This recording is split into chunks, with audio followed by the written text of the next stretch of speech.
I'm Tom Wilkes with Lee Incorporated. We're in Mojave, California right now with solid rocket boosters that are going to be used at the California Science Center's display of Endeavor. The solid rocket boosters are real rocket motor cases made of steel. They were donated for this display. Our job is to make and install simulated systems tunnels. And again, the boosters themselves are artifacts of the program and have been flown in various configurations, various flights.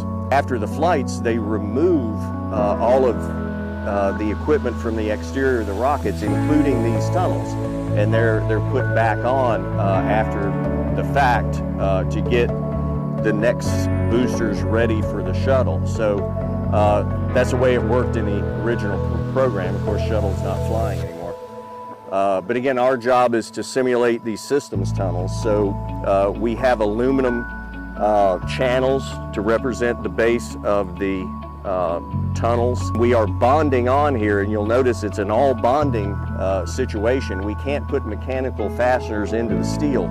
Even if we wanted to, the steel is so hardened that you can't drill through it. So that forces them to be bonded on, which was exactly the way NASA did it. They just used a lot more high-tech methods.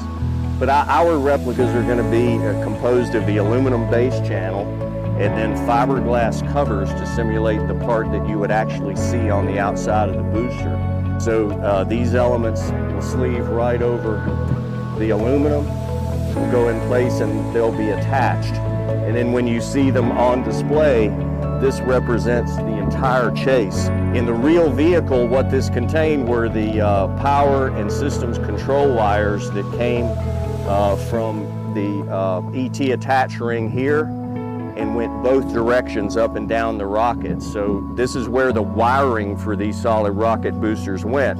Because they couldn't put it inside, the inside was all solid rocket motor fuel. So the entire center of this booster was essentially an engine that burned. So that's why the wire chase had to be put on the outside.